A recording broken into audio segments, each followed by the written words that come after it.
Good morning. Okay. Are we dreaming? Guess not. Welcome back to my daily dream journal, where you will hear strange things from the head, straight from a bed. Okay, much excite. I got lucid again. And although I wasn't quite as lucid as last night's dream, just the fact that I got lucid again makes me really happy and gives me a lot of confidence in the dream techniques that I've been using, and it's very, very encouraging. This morning's dream, I had a dream about being in this like college or high school football stadium, and there was a hometown game going, and Lover and I climbed the stadium steps, and it was really hot, so I decided to take my shirt off. And of course, people were like, ah, boobs, and they were freaking out. And they were like, that's unchristian. That was kind of the gist of it. And then the dream went on, and it got cold, so I decided to put my shirt back on. And in the dream, so it got really cold. Everyone was like, put your shirt back on, blah, the children, and yelling at me and stuff. And I was like, no, I am comfortable. I will not put my shirt back on. But then the breeze started blowing, and it got really cold all of a sudden. So I was like, oh, I'm cold. I should put my shirt back on. But also at the same time, I thought, well, wait a minute. They want me to put my shirt back on, and if I do so, they'll think that I did it because they told me to, and I don't want them to think that. So I had a little bit of an internal struggle trying to emotionally logic my way into deciding what to do. And in that process, I became lucid. That was really cool. I'm finding that when I really rationalize things, either logically or emotionally, in my dreams, that can trigger my lucidity. So, and this is one of those like lucid spectrum dreams. It wasn't on or off with the lucidity. It was just an understanding that I was in a place of more control and more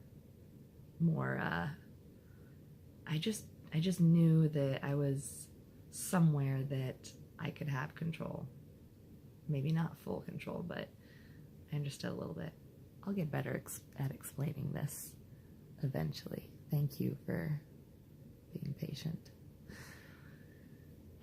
So, let's see what happened. Oh yeah, so I decided, well, I'm doing this out of my comfort, and so I should just continue to do it out of my own comfort, and I really need to focus on doing what I need to do for myself instead of falling victim to basing my decisions off of outside input. So I put my shirt back on. I decided, I guess I just have to not care if they think that I put my shirt back on because they told me to. I just have to let my ego chill a little bit so I can be comfortable. And then a little bit later on in the dream, it was time to go home, and apparently we had ridden to the game with the couple that I was sitting next to, and they were like, "Wah!" They were the most angry that I was shirtless. We eventually got back to my house, and I had like the entire car ride back to home. It was just a discussion on why they think it's wrong to go topless and how they feel about it. And then I was analyzing why they might feel uncomfortable with it and other perspectives about it and feelings. And the more I talked about my feelings and my true actual beliefs, the more I became lucid. And this is not something that I probably would have done in real life. I was able to be so articulate and so unabashed with my view of the world it was so healing for me to be able to do that.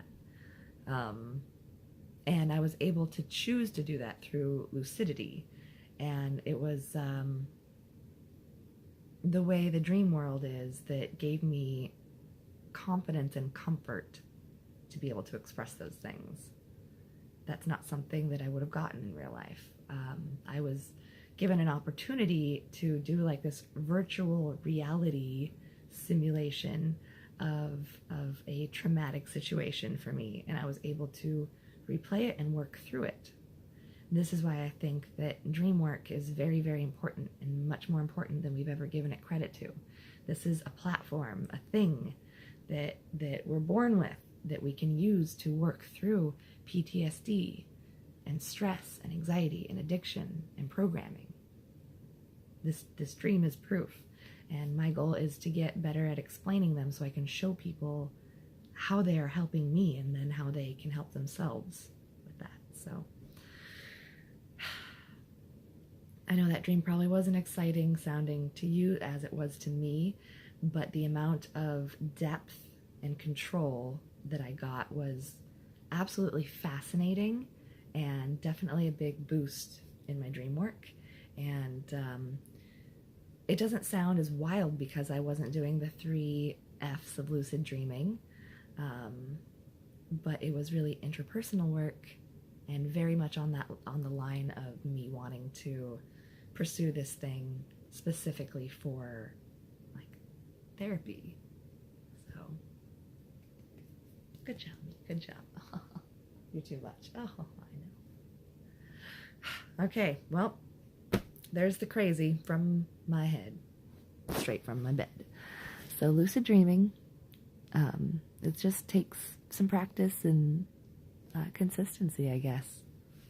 That's what I'm learning. So don't give up. And as I was mentioning before on my Instagram, if you follow me there, I would like to turn this channel into like a revolving, living, breathing, interactive dream journal for you. Since I already post every day, I basically have a dated and archived note section for you to come on whenever you please and type out your dreams. And that will allow me to read them and probably talk about them in the next entry. That's going to be a whole nother little video playlist that I'm going to start making, is more dream discussion instead of just this dream recording. So help me out building content for that by leaving your dreams so we can talk about your dreams. Okay.